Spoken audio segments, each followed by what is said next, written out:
अच्छा साथियों, मैं बिरहा गायक शिवराम यादव। जैसा कि आप लोग हमारी आवाज में तमाम बिरहा लोकगीत सुनते हैं और ढेर सारा प्यार दुलार देते हैं, इसके लिए मैं दिल की अनंत गहराइयों से आप सब श्रोता बंधुओं को कोट कोट प्रणाम करता हूं। और साथियों, मैं बताना चाहता हूं, बिरहा जगत के बहुत ही सुविख्यात कवि जिनकी लेखनी को जमाना सराहता है, और साथियों हमारे पूज्य गुरु श्री गया कवि जी ने अपनी कलम से श्री श्यामचरितमानस के रचयिता स्वर्गीय श्री माधव जी को मैं गायक शिवराम यादव अपनी आवाज से अश्रुपूरित श्रद्धांजलि व श्रद्धा सुमन समर्पित करते हैं। और साथियों, मैं बताना चाहता हूं, कवि क्या होता है, कवि कहते किसे हैं।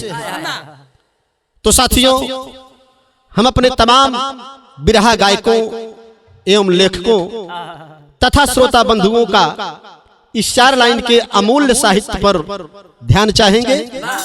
और यहाँ पर हमारे गया कवि ने लिखा क्या, भूमिका के अंदर भाव बा मास्टर।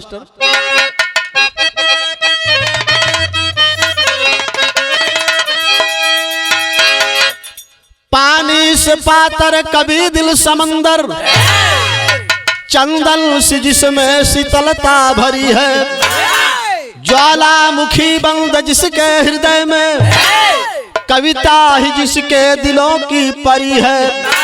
माँ सरस्वती बेटा कह कर बुलाए, अरे होता निराला कलम का पुजारी। नमस्कार ईश्वर करे जिसके गुण को, गया गीत का फूल बोया हजारी।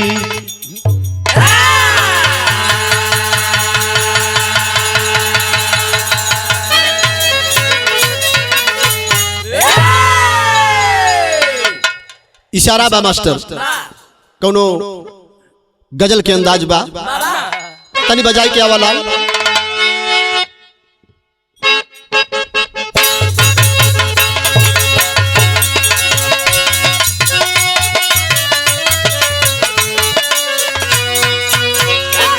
कहना बाप इतने करीब, इतने करीब आके दगा दे गई मुझे।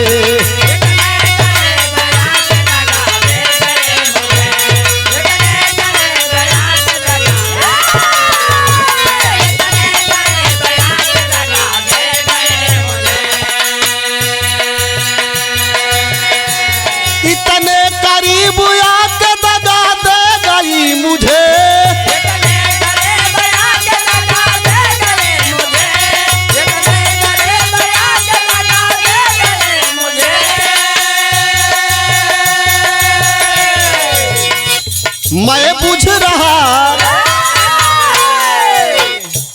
मैं बुझ रहा था के हवा दे गई मुझे।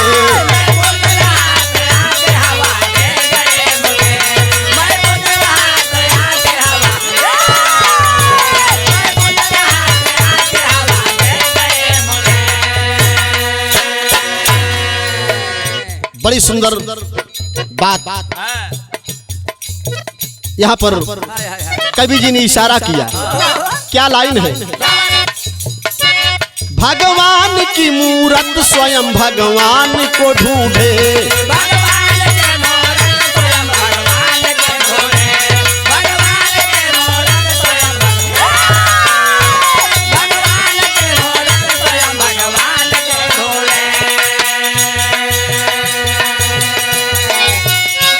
भगवान की मूरत स्वयं भगवान को ढूंढे,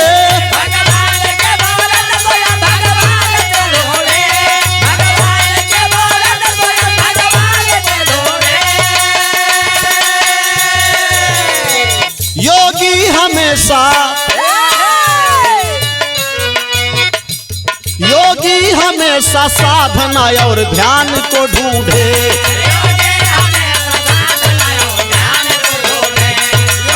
अरे जियो से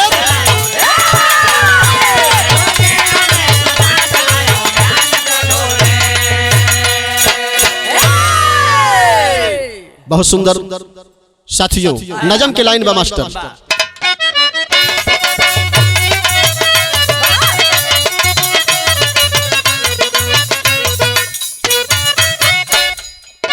सिद्धियां कितनी हुई,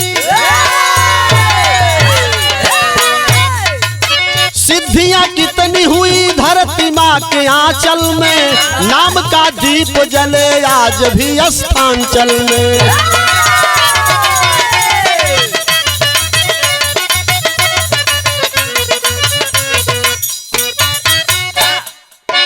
किसी का रंग खिला तप भरे अंगारे से, किसी का रंग खिला तप भरे अंगारे से, पाया ख्याति कोई ज्ञान के नजारे से।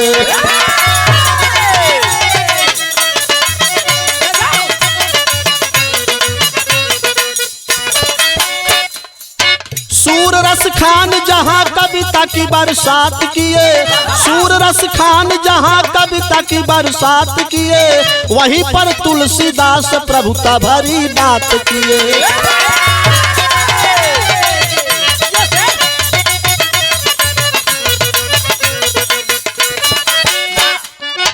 रामचरित के बाद श्यामचरित आया है, रामचरित के बाद श्यामचरित आया है, माधव दास से खुद माधव ने लिखवाया है।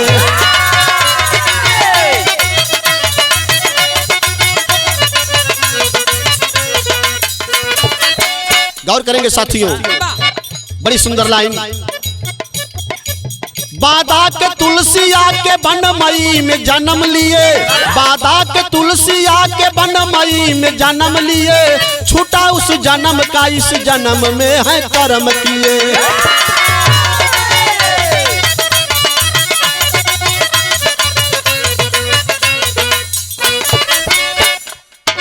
एक घटना घटी,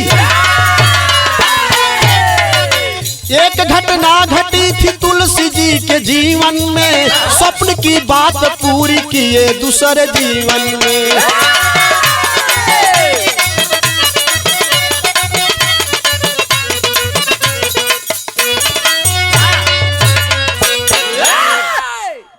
गौर करेंगे साथियों, जैसा कि आप लोग जानते हैं, रामचरितमानस के रचयिता कवि तुलसीदास को संसार जानता है, कौन नहीं जानता, जो एक बड़े ही सुंदर प्रकांड विद्वान थे। साथियों, तुलसीदास जी के जीवन में एक दिन एगो घटना घटल। वो घटना कौन रहल, जौनी के हम आप सबके अपने बिरहा के माध्यम से बतावे चलत बानी। इससे पहले तुलसीदास के मर जाने के बाद उत्तर प्रदेश के जनपद सुल्तानपुर के बनमई गांव में वर्तमान तुलसीदास का जन्म हुआ, जिनको हम सब माधव दास के नाम से जानते हैं, जिन्होंने श्री श्यामचरितमानस की रचना किया। हम इनके बारे में थोड़ा विस्तार पूर्वक बात करेंगे, लेकिन इससे पहले मैं थोड़ा आप सबका ध्यान चाहूंगा। तुलसीदास की उस घटना से हमारे इस बिरहा का ताल्लुक क्या है, वो मैं आप लोगों को बताना चाहता हूं। बड़ी सुंदर गीत लगल मास्टर।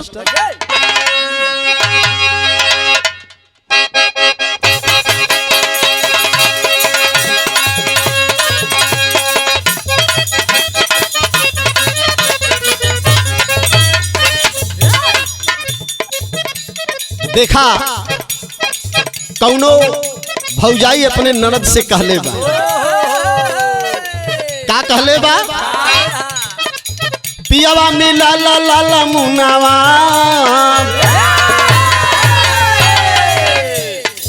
पियावा मिला ला ला ला मुनावा, देखै के सपनावा ए नाना दी।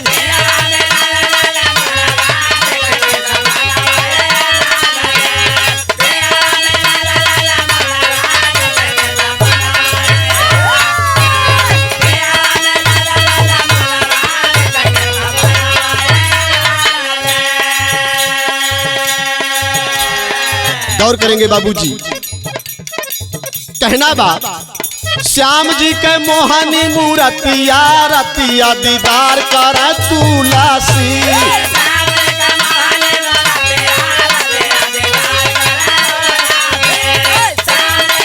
अरे दिया बचवा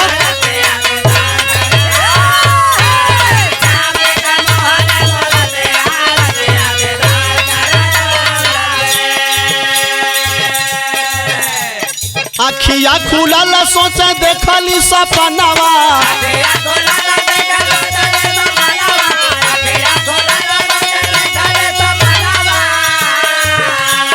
मथुरा की ओर चले होत रे बिहनावा।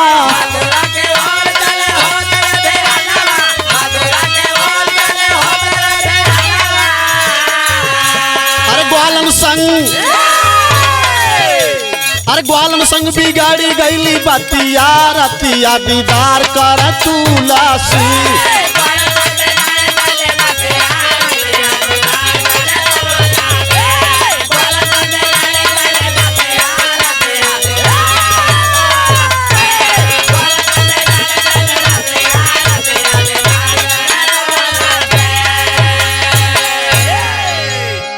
साथियों, कवि तुलसीदास जी, हर कोई तो जानता है तुलसीदास को। एक दिन सपना देखते हैं कि मैं मथुरा वृंदावन में भगवान श्री कृष्ण जी का दर्शन कर रहा हूं। और जब सुबह हुई तो विचार किया कि मुझे भगवान श्री कृष्ण का दर्शन करना चाहिए और चल दिए मथुरा की तरफ, बाबूजी वृंदावन की तरफ। और जब मंदिर में भगवान श्री कृष्ण के दर्शन करने के लिए लाइन लगाए, तमाम लोग, तमाम दर्शनार्थी, तमाम भक्त मंदिर परिसर में मौजूद हैं। कवि तुलसीदास जी भी लाइन में खड़े हो गए। ग्वाल बालों ने देखा, ग्वाल बालों की नजर जब कवि तुलसीदास जी पर पड़ी तो कुछ लोग जाकर के तुलसीदास जी से पूछने लगे कि आप तुलसीदास? हाँ, मैं बादा का रहने वाला कवि तुलसीदास हूं। लोगों ने डांट कर कहा, क्या कहे बाबूजी? बड़ी सुंदर गीत लगल मास्टर यहाँ पे।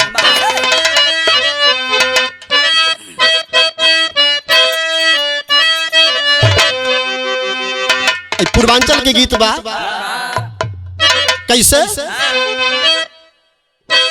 अरे रोई मर बोए सैया,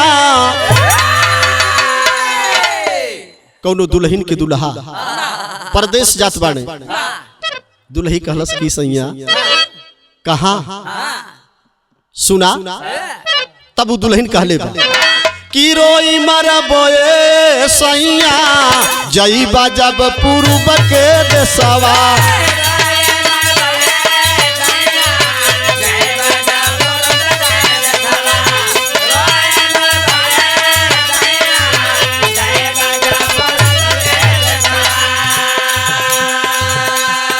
इसी भाव में लोगों ने देखा और तुलसीदास को बोले कि आप दर्शन करने के काबिल नहीं हो, दूर हटो। लोगों ने कहा क्या? दूर रहा ये तुलसी,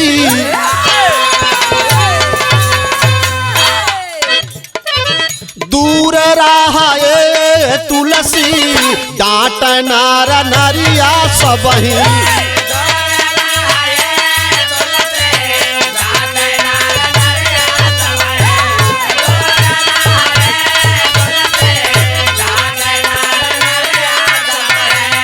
पूछे ब्रजवासी धोए खून से नजरिया सबही, पूछे ब्रजवासी धोए खून से नजरिया सबही, डांट नार नरिया सबही, दूर रहा।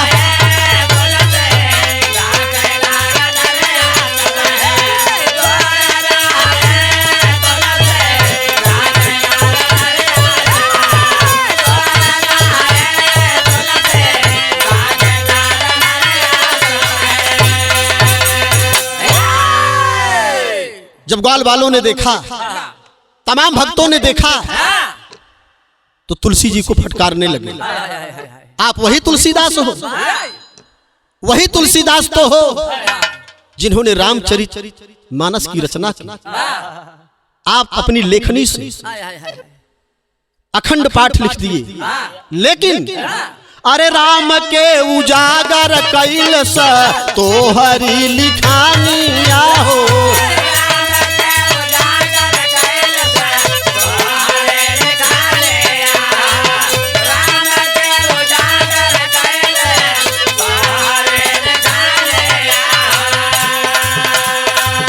कृष्ण के नाम लिखला अपनी कलानिया हो।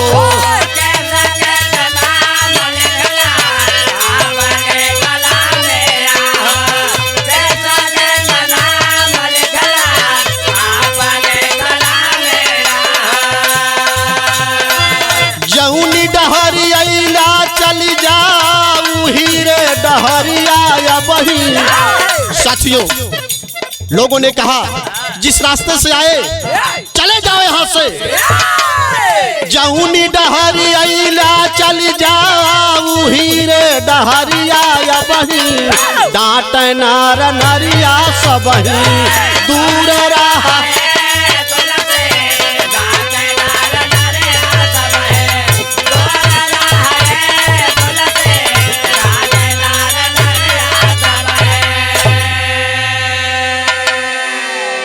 साथियों, बड़ा ही अपमान हुआ तुलसीदास का। तुलसीदास जी परेशान हैं कि भगवान श्री राम की मैंने चर्चा लिखा, श्री रामचरितमानस लिखा। साथियों, तुलसीदास का बड़ा ही अपमान हुआ, बेचैन होने लगे। लोगों ने कहा कि तुम दर्शन करने के काबिल नहीं हो। अरे तुम ही तो हो तुलसीदास। जब श्री राम की चर्चा लिख रहे थे तो क्या हमारे भगवान श्री कृष्ण के बारे में 2-4 शब्द भी नहीं लिख सकते थे? ऐसा क्यों? इसलिए आप दर्शन के काबिल नहीं हो। साथियों, तुलसीदास को अपार कष्ट है। लोगों ने दर्शन किया और सब अपने अपने घर चले गए। मंदिर का दरवाजा बंद हो गया। तुलसीदास परेशान हो रहे हैं। तुलसीदास ने सोचा कि किस जन्म का पाप है। आखिर प्रभु आप ही तो कृष्ण हो, आप ही तो विष्णु हो। लोग मुझे फटकार रहे हैं, गालियां दे रहे हैं। आपने ही तो रचना करवाया, आखिर मेरा अपमान हो रहा है। ऐसा क्यों हो रहा है? बाबूजी, सारे लोगों के चले जाने के बाद तुलसीदास मंदिर के दरवाजे के सामने हाथ जोड़कर खड़े हो गए, रोने लगे कि प्रभु मुझे दर्शन दो, मैं आपका भक्त हूं, आपका दास हूं। लोग मेरा अपमान कर रहे हैं। तुलसीदास अपने दर्द को बयां कर रहे हैं। बड़ी सुंदर गीत यहाँ पर गया कवि ने सराहा है। साथियों, क्या सामंजस्य तर्ज और फर्ज ऐसे मौके पर कहना है।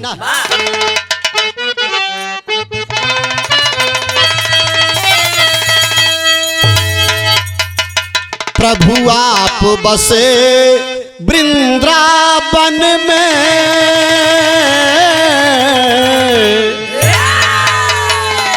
प्रभु आप बसे वृंदावन में।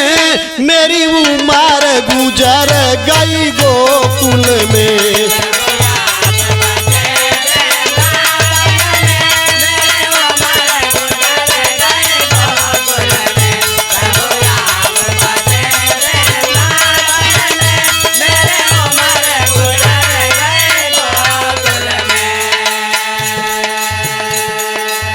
बाबूजी, तुलसीदास जी मंदिर के सामने खड़े हैं और आंखों से अश्रु की धारा बह रही है। मंदिर का दरवाजा बंद है। तुलसीदास ने देखा कि हमारे अगल बगल कोई नहीं है, मैं प्रभु से जरूर फरियाद करूंगा। भगवान श्री कृष्ण की प्रतिमा के सामने तुलसीदास जी बिलख रहे हैं और कहते हैं क्या?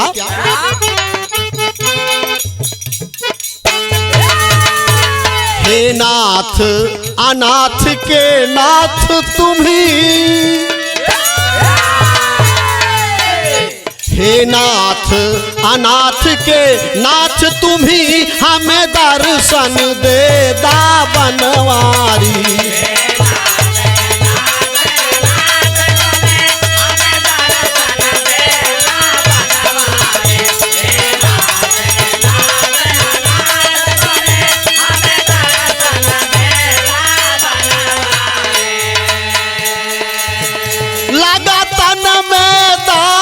छोड़ाओ हरी,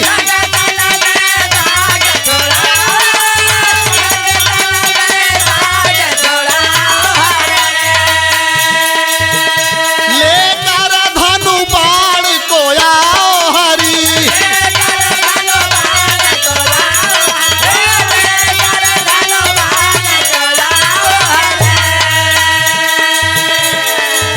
साथियों, तुलसीदास जी ने कहा कि प्रभु मुझे दर्शन दीजिए और मेरे तन में लगे इस दाग को छुड़ाइए, नाथ नहीं तो मैं कहीं मुंह दिखाने के काबिल नहीं रहूंगा।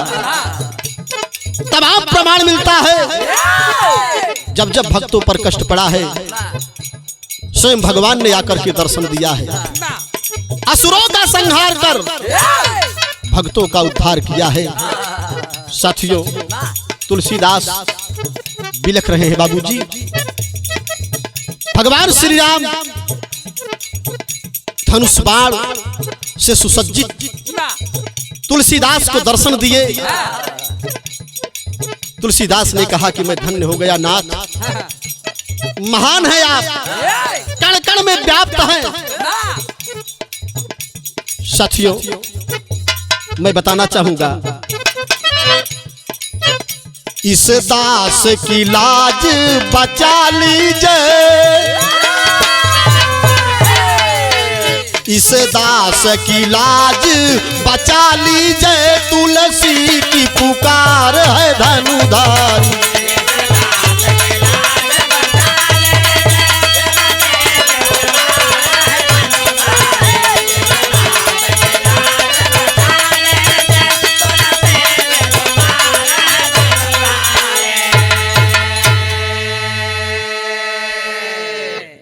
बारे प्रभु, भक्त और भगवान की श्रद्धा की बात है। साथियों, तमाम प्रमाण मिलता है जैसा कि मैंने भी बताया, और यहाँ पर बड़ा ही सुंदर भाव हमारे गया कवि ने इशारा किया, विदेशिया के लाइन बलाल। भक्त की पुकार सुन के नाही भगवान रुके, लेके धनुष बाण खड़ा भइले खररिया, श्याम की मूर्तिया में राम जी दिखाई गईले, भक्त भइले धन्य कैले प्रभु के दीदरिया। भोरवा के बेला जब केवड़िया पुजारी खोले, देखत नजारा चाकित भइली नजरिया। घरे आके तुलसी श्री राम में विलीन भइले, ग्वालन वाली बतिया के कैले जिकरिया। राम बरन यादव धर्म पत्नी थी देवपति, बनमाई गाँव सुल तानपुर सहरिया। बाबूजी, बारे तुलसीदास की भक्ति, बारे तुलसीदास मंदिर परिसर में दरवाजे के सामने खड़े होकर अरदास किए। भगवान श्री राम धनुष बाण से सुसज्जित होकर तुलसीदास को दर्शन दिए। भगवान धनुष बाण लिए और कृष्ण की प्रतिमा में समाहित हो गए। तुलसीदास जी ने प्रभु का दर्शन किया और वहां से चलते बने। साथियों, रात बीत गई, प्रभात हुआ और जब मंदिर का पुजारी सुबह दरवाजा खोलता है तो आश्चर्यचकित, अरे ये मैं क्या देख रहा हूं कि कृष्ण की मूर्ति में भगवान राम की प्रतिमा धनुष बाण से सुसज्जित। साथियों, मंदिर का पुजारी अबाक रह गया और यह बात चारों तरफ धुआं से फैलने लगी। तमाम लोग इकट्ठा होने लगे। मथुरा, वृंदावन, गोकुल के तमाम लोग आए चारों तरफ से। लोगों ने कहा कि कैसा चमत्कार है, ये कैसे हो सकता है? भगवान कृष्ण की प्रतिमा पर धनुष बाण, ये तो अजीब सी बात है। कुछ लोगों ने कहा, करे वो त्रिपुंडधारी बाबा कहां है? हम लोगों ने उसको दर्शन नहीं करने दिया, शायद यह उसी की करामात है। अरे जरा देखो कहां है वो बाबा। साथियों, तुलसीदास तो वहां से बादा के लिए रवाना हो चुके हैं। कौन देख सकता है तुलसीदास को? लोगों के मन में नाना प्रकार की बातें आने लगी कि तुलसीदास के रूप में कहीं भगवान श्री कृष्ण तो परीक्षा नहीं ले रहे थे। अब तुलसीदास अपने घर बादा पहुंच गए। कुछ दिन बीता, कभी तुलसीदास अपने शरीर को छोड़ दिए, श्री राम में विलीन हो गए। साथियों, कुछ साल बीतने के बाद जनपद सुल्तानपुर, उत्तर प्रदेश के बनमई गांव में रामवरण यादव पत्नी देवपति के यहां एक पुत्र पैदा हुआ जिसका नाम माधवदास बताया गया। गौर करेंगे साथियों, एक लाइन गीत बा मास्टर।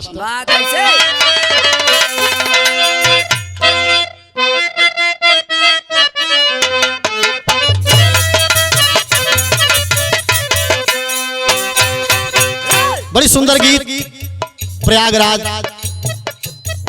के स्वर्गीय दादा राम कैलाश यादव जी गाया करते थे। आदमी चला जाता है, कीर्ति अमर होती है, सावनी गुजर जाने के बाद जल की कदर होती है। क्या मिजाज था? आज बड़ेरी बोले,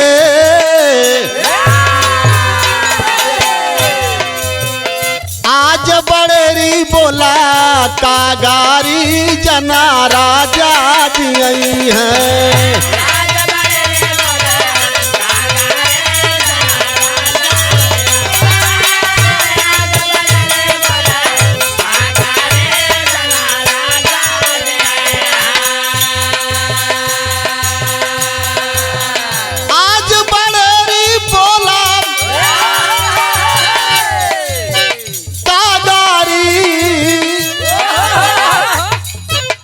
जना राजा जी आई है,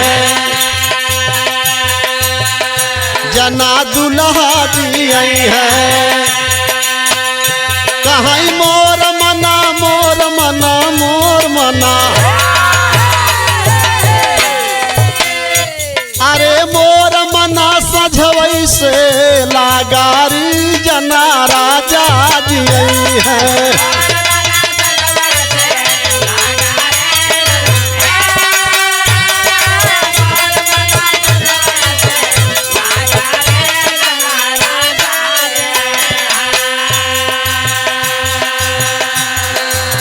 गौर करेंगे बाबूजी,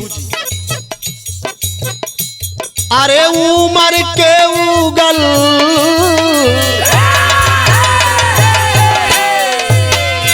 अरे उमर के उगल तारैया हो बनी गई ने गवैया।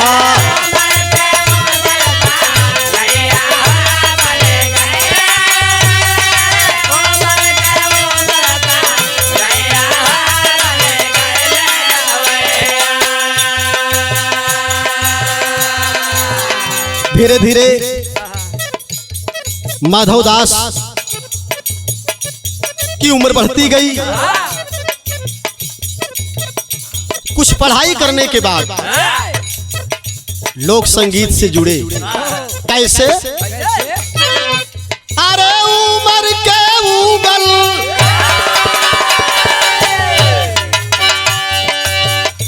हरे उम्र के उगल तरैया हो बनी गईले गवैया, बनी गईले गवैया। अरे कृपा बनौली शारद मैया हो बनी गईले गवैया।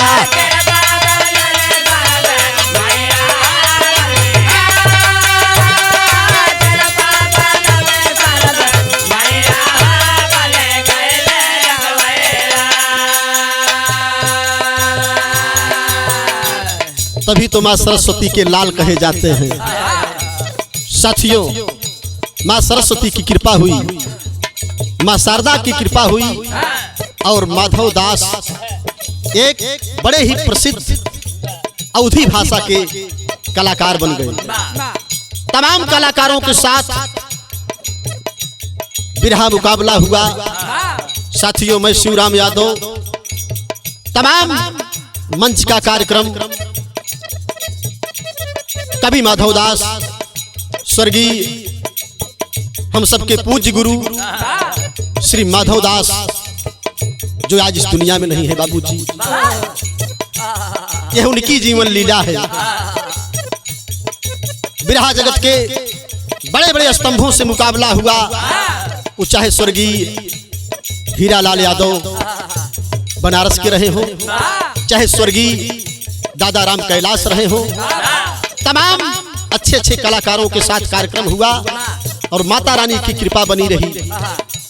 बड़ा ही सुंदर व्यवहार, बड़ा ही सुंदर विचार लोगों के अंदर देखने को मिला। आज हम कलाकार लोग उनके दिशा निर्देश पर चल रहे हैं। कहना है अवधी बिरहा में कौनो जोड़ा नारा,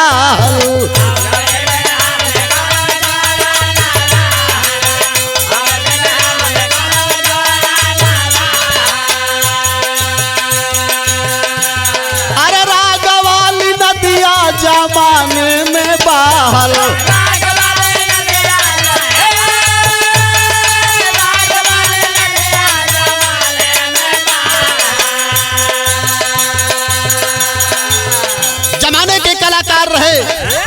स्वर्गीय कवि माधव दास जी। और कुछ दिन बीता, गीत संगीत से लगाव था ही, गाते बजाते उम्र बढ़ती गई। हुआ क्या? अरे कलम पकड़ कलम पकड़ कलम पकड़, अरे कलम पकड़ बने लिखवैया हो बनी गईले गवैया।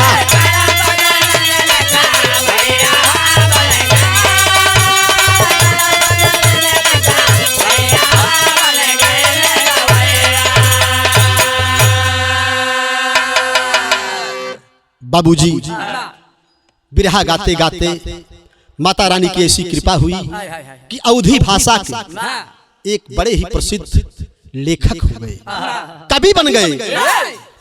आज इस समय जिनके तमाम शिष्य अपने गीतों के माध्यम से जिनका गुणगान कर रहे हैं, चर्चा का विषय बना है। उम्र बीतती गई, दिन बीतता गया। एक दिन पुरानी बात गौर करेंगे साथियों। मैं प्रणाम करता हूं अपने पूज्य गुरु श्री गया कवि जी को, जिन्होंने इस गीत को लिखा है। साथियों, उस समय मैं तो नहीं, लेकिन हमारे पूज्य गुरु श्री गया कवि अपने रिश्तेदार बड़े लाल यादव जी को लेकर बनमई गांव गुरु माधव दास जी के यहाँ गए थे।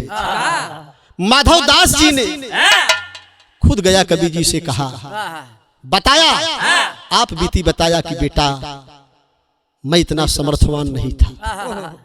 एक दिन हमें रात को सपना आया, सफेद वस्त्र में एक औरत आकर मुझे जगाने लगी और कहा कि बेटा तुम सो रहे हो, उठो,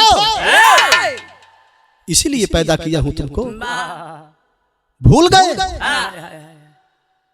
तुमको श्यामचरितमानस लिखना है।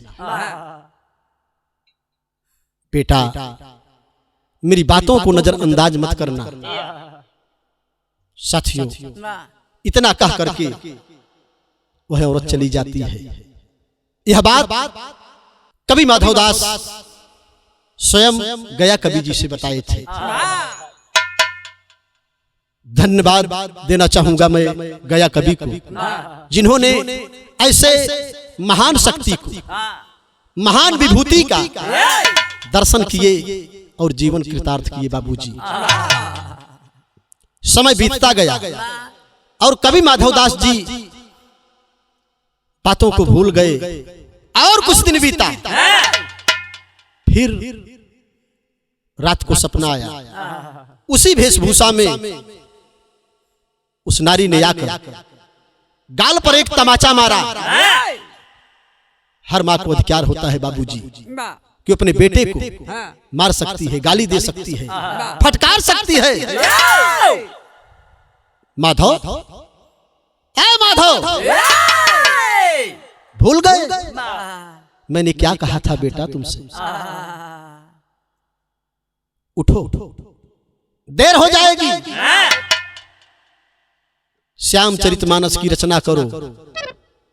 साथियों वह बात कवि माधव जी के दिल में घर कर गई और बेचैनी छाने लगी। सोचने लगे कि मैं क्या करूं। माता रानी की कृपा हुई, कलम उठा लिए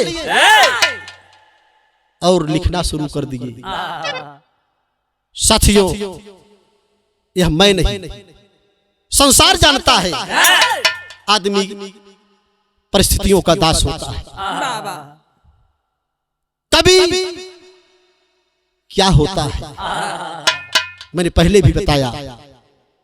और कवि माधवदास बिरहा के लेखक उठा लिए अपनी कलम को और भगवान श्री कृष्ण का ध्यान करने लगे, इसलिए कि मुझे श्यामचरितमानस लिखना है।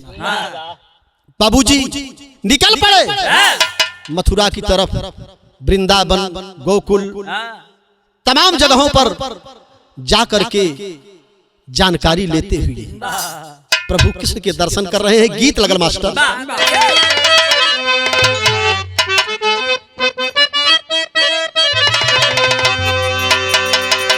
तनी एक पत्ती और बढ़ाए लाल। बड़ी पुरान धुन, ऐसन धुन के पुरान ना कहल जाला। जवने चीज के हरदम चर्चा रहे वो कब पुरान ना होला। ई औरतन के गीत बा, बड़े प्यार से गावे लोग। कैसा? अरे गेहुआ के बाली लई गे सुगना, अरे गेहुआ के बाली लई गे सुगना, पलमा मोर पूरी के तरसा।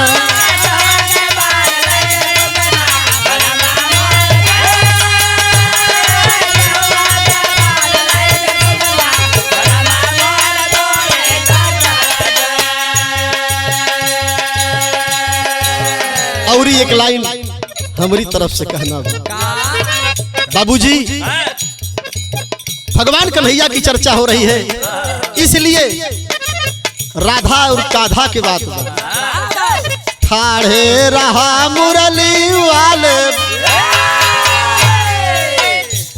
अरे ठाढ़े रहा मुरली वाले, गगरिया घर धैले आई।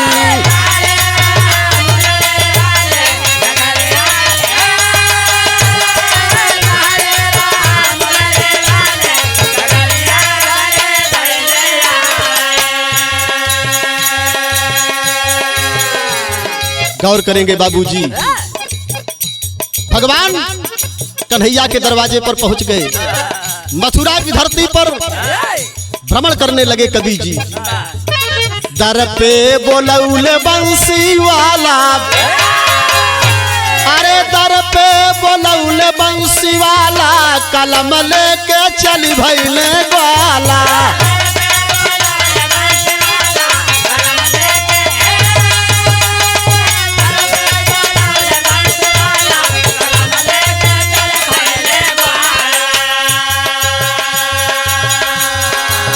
बाबूजी भगवान कन्हैया का स्मरण करके और कलम और कापी उठा लिए, कवि माधवदास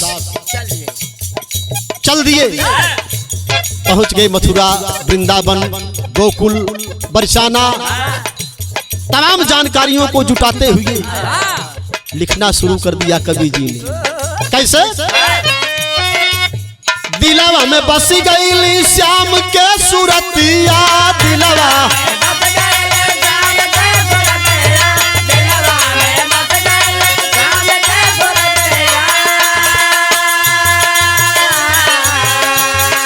पावे न चैन कतही दिनवा रतिया, रे पावे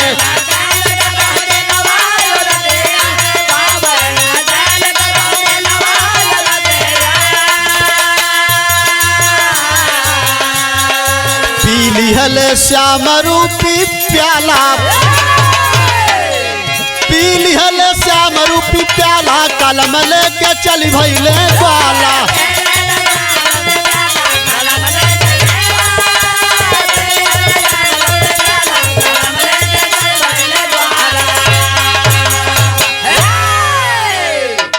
साथियों, मैं प्रणाम करता हूँ। जनपद सुल्तानपुर में पैदा हुए बनमई गांव के स्वर्गीय श्री माधवदास कवि जी को। कलाकार की कोई जाति नहीं होती साथियों, संतों की कोई जात नहीं होती, कवियों की कोई जात नहीं होती। इस शब्द में कुछ रहस्य छिपा है। जैसा कि मैंने बताया, पी लिहले श्याम रूपी प्याला, कलम लेके चल भैले ग्वाला। मां सरस्वती की कृपा, भगवान कृष्ण का आशीर्वाद, दोनों एक साथ चल रहा है। तेरी के अंदाज बा मास्टर।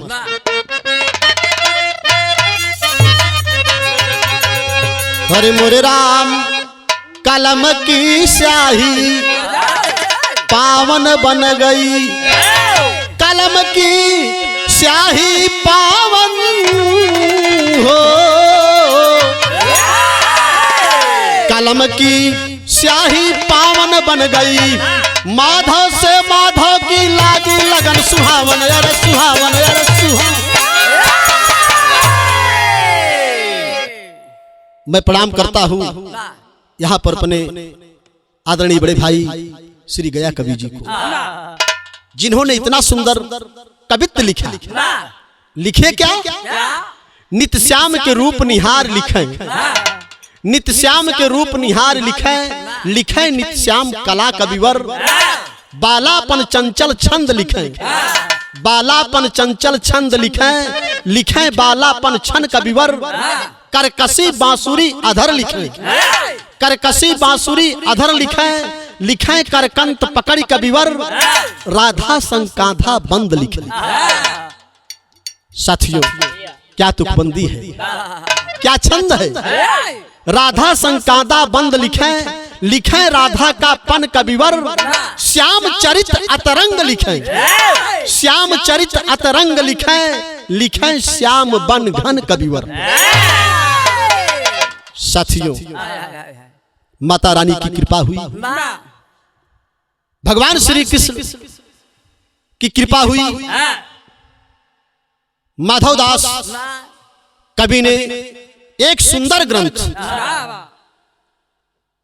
एक सुंदर महाकाव्य श्री श्यामचरित मानस की रचना कर दी।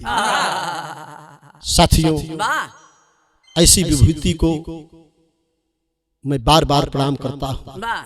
और मैं जिस आज स्टूडियो में रिकॉर्डिंग कर रहा हूं। इस स्टूडियो के उद्घाटन समारोह में आदरणीय स्वर्गीय पूजनीय श्री माधव दास कवि जी के ही द्वारा उद्घाटन किया गया। हमारे बड़े भाई इस स्टूडियो के मालिक रविंद्र मौर्य जी, और हमें भी मौका मिला उस उद्घाटन समारोह में कवि जी का स्वागत गीत गाने का। मैं प्रणाम करता हूं ऐसी विभूति को। साथियों, मैं कितना बताऊं,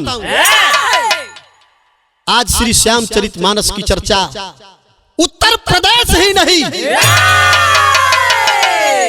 पूरे विश्व में चर्चा है, हर कोई जानता है। साथियों, पापट की लाइन में कहना बा मास्टर,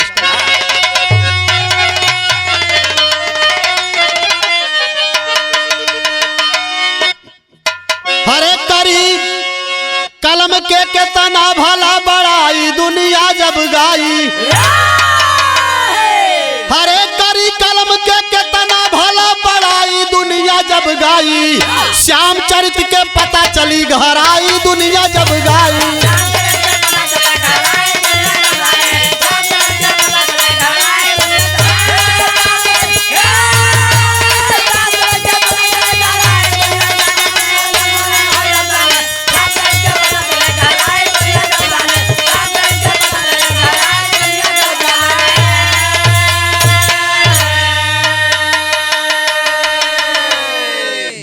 साथियों, ऐसा महाकाव्य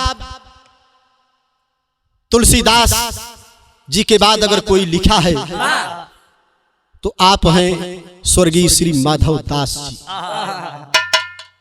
प्रणाम करता हूं ऐसी विभूति को, सत सत नमन हो चरणों में। हम सब गायकों को आशीर्वाद मिलता रहे, प्यार दुलार मिलता रहे। साथियों, और मैं उस महाकाव्य की व्याख्या तो अपने इस आधा घंटे के जीवन परिचय में तो नहीं दे सकता हूं, इसलिए कहना है महाकाव्य में अंकित है 11,000 चौपाई हो। 1100 दोहे में रचित है माधव की प्रभुताई हो। अरे मोहन में धरती सगरी हो जाई दुनिया जब गाई। राधे श्याम के कृपा घर घर आई दुनिया जब।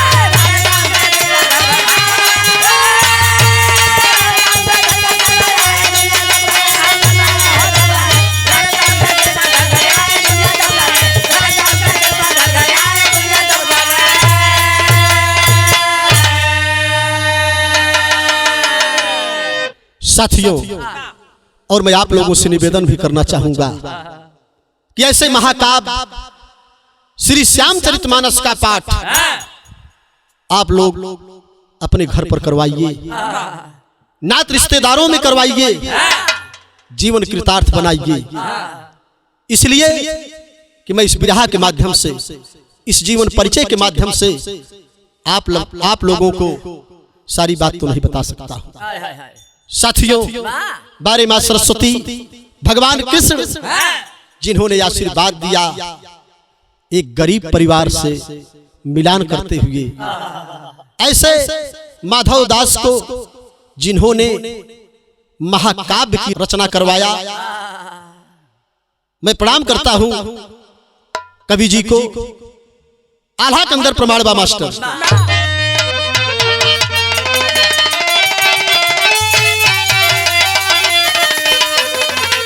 हाय राम सरस्वती के लाल काल,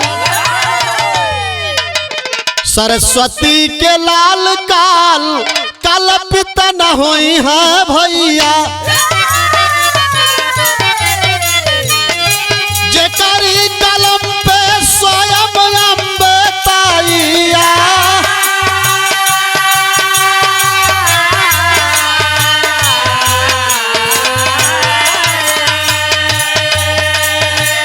माधव दास ज्ञानिया के ज्ञान भाव उजागर बाबू। अरे सुंदर सुवर्ण में लेखनिया चटका।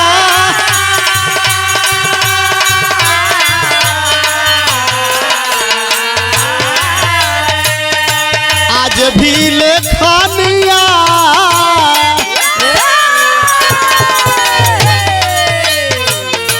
आज भी लेखनिया जीवंत मथुरा में बाबू।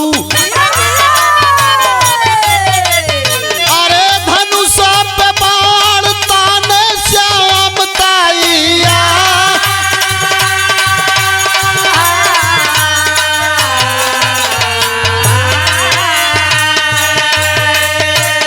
जौने तुलसी के गोला कैले अपमनवा भैया। अरे उहे गोला बन के दिहले कर जा रे उतार।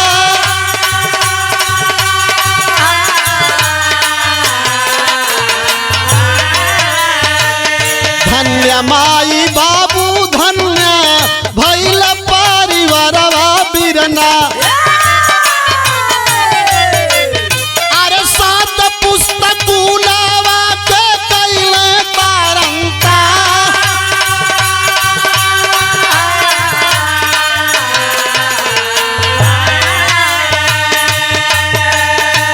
साथियों, मैं बताना चाहूंगा, लोग जिस तुलसीदास का अपमान किए, मथुरा की धरती पर मंदिर परिसर में भगवान कृष्ण के दर्शन नहीं करने दिए, आज वही तुलसीदास दूसरे जन्म में माधव दास बनकर के उस कर्ज को उतार दिए। बनमई गांव में पैदा हुए। साथियों, जिन्होंने सुंदर श्यामचरित मानस की रचना की, मैं प्रणाम करता हूं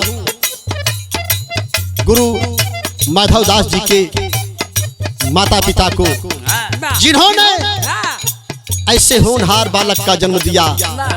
होनहार वीरवान के होत चीकने पात।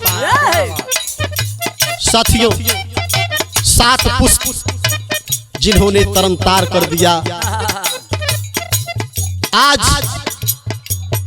मैं उस भावना को व्यक्त करना चाह रहा हूं साथियों, जो आज हमारे आपके बीच में नहीं है। 22 तारीखिया के रक्षा बंधन दिनवा भैया। 2021 के दिनारा विवाह।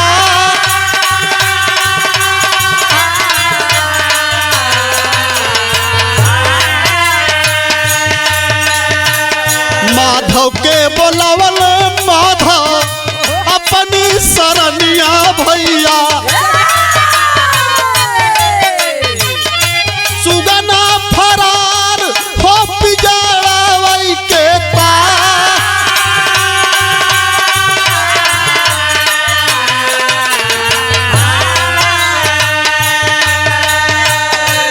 साथियों, मैं बताना चाहूंगा, आज 26 तारीख है। मेरे रिकॉर्डिंग की तारीख 26 अगस्त। RP music channel Amethi.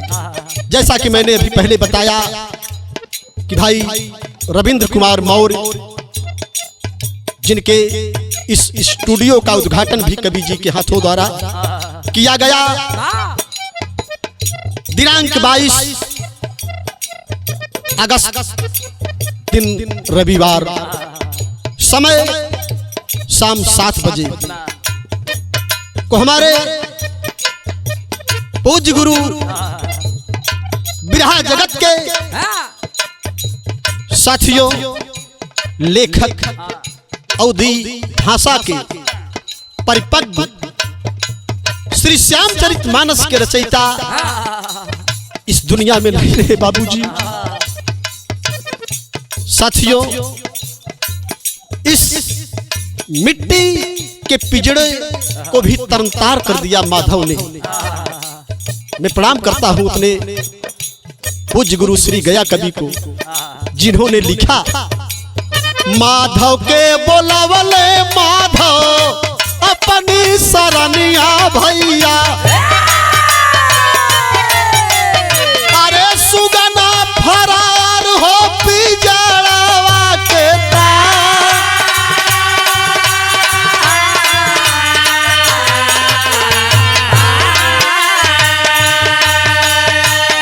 रोवे परिवार रोवे। साथियों, दिनांक 22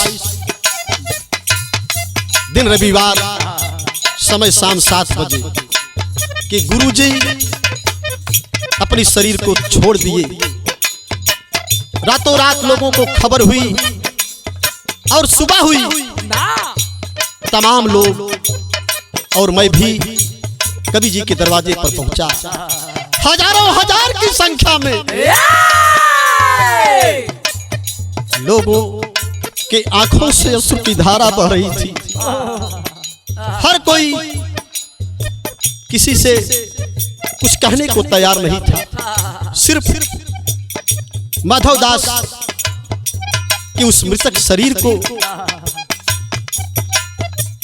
लोग निहार रहे। जो भी कवि जी के करीब तक जाता आंखें भर जाती थी बाबूजी। पूरा परिवार बिलख रहा है। तमाम शिष्य, मैं किन किन स्थानों का नाम लूं बाबूजी? तमाम लोग क्षेत्रवा के लोग बाटू रईले दुआरा पे भैया,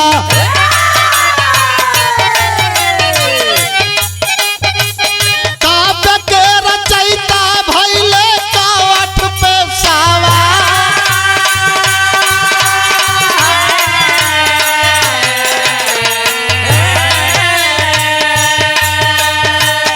नाम बताऊंगा तो काफी समय हो जाएगा।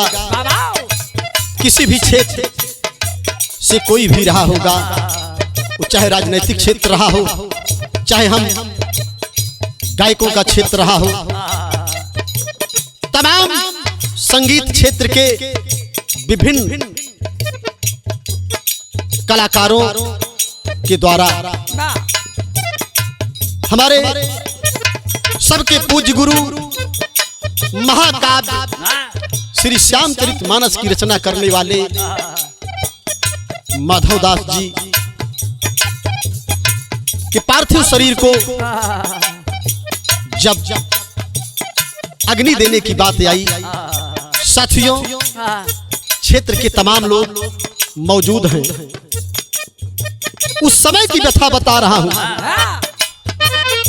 चितवा में आगी आला गल जौन छनवा भैया, लागे अग्नि देव डाले अगिया के ओहा,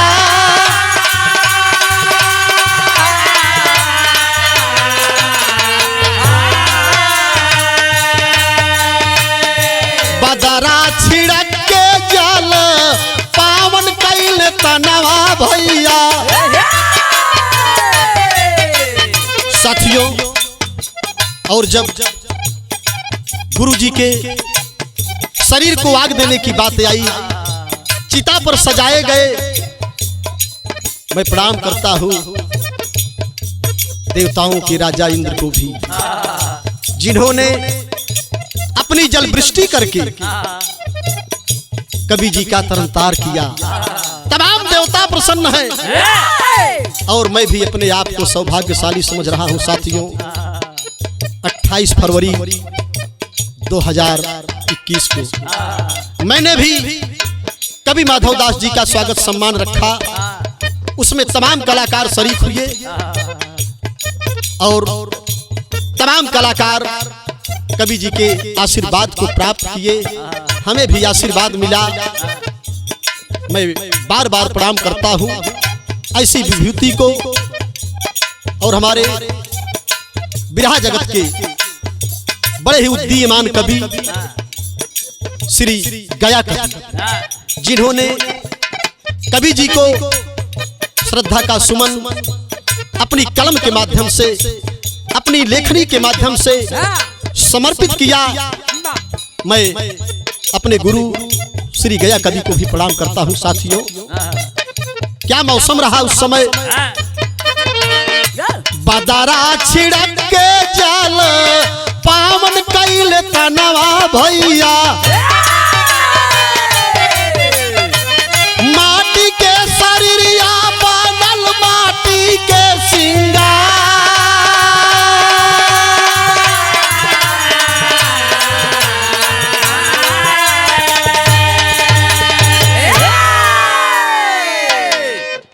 साथियों, पंच तत्व में विलीन हो गए ऐसे महाकाव्य की रचना करने वाले श्री माधवदास कवि जी को सत सत नमन हो, श्रद्धा का सुमन समर्पित हो।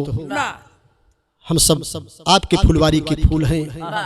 और लास्ट पंक्ति में कवि जी ने खड़ी के अंदर प्रमाण दिया। प्रणाम करता हूं कवि जी को।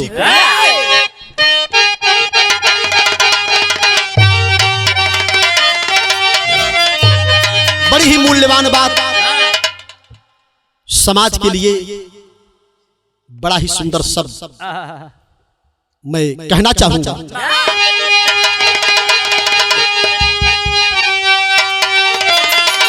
हरे कवि कलम, हरे कवि कलम, कविता का कोई जोड़ा ना मिला। अरे तो छू के चली आवे गगनवा ऐसा घोड़ा ना।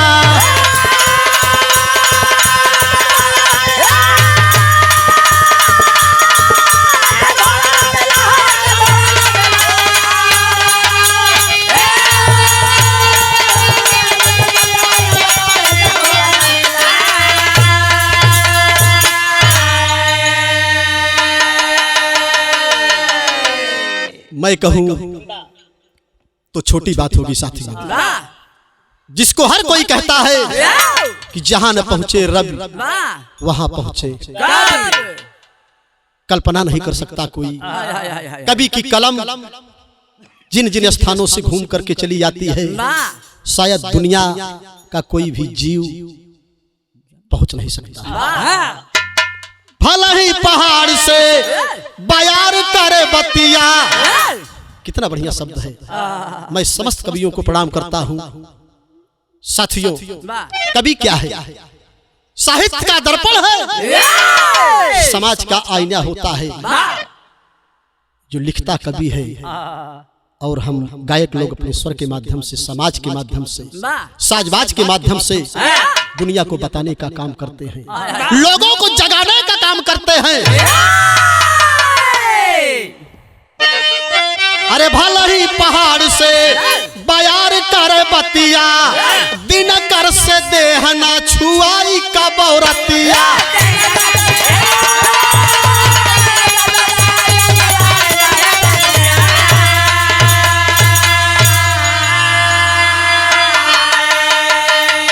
साथियों, भले ही पहाड़ से बयार करे बतिया, मैं बताना चाहूंगा कि संभव क्या है और असंभव क्या है। हवा, पहाड़, प्रसिद्ध, हिमगिर, कुछ भी कह लीजिए, दोनों का मेल तो हो सकता है, लेकिन दिनकर से कबहू छुआई ना ही रतिया। रात और दिन का कभी मेल नहीं हो सकता।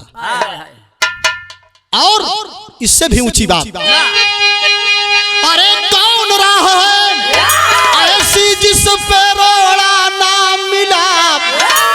अरे कौन राह है ऐसी जिस पर रोड़ा ना मिला। छू के चली आवे गगनवा ऐसा घोड़ा।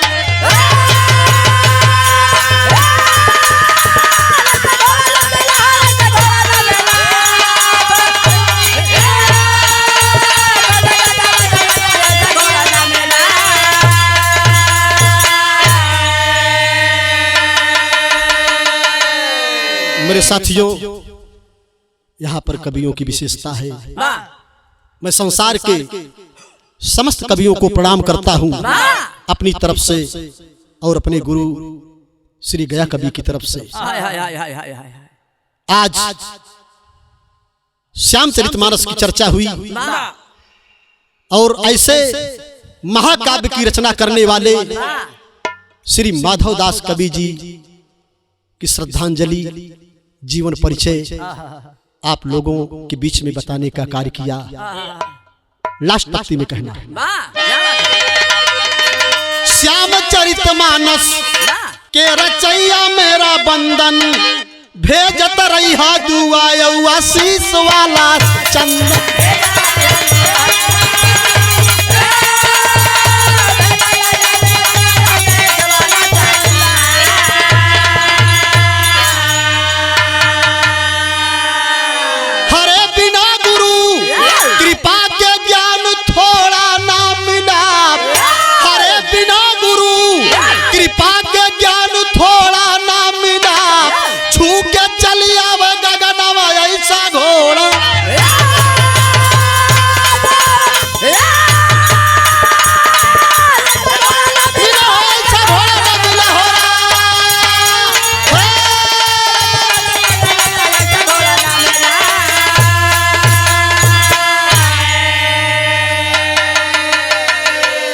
गुरु बिहारी गुरु गणेश कहे शारद की बलिहारी, स्वर्ग बसे चंद्रिका की कीर्ति, अरे गावे दुनिया सारी।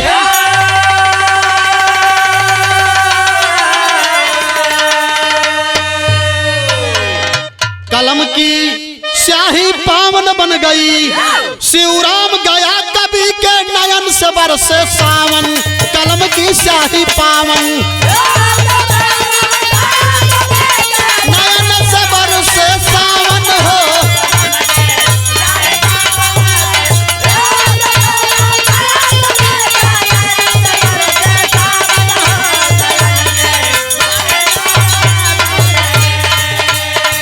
कन्हैया कन्हैया कन्हैया कन्हैया।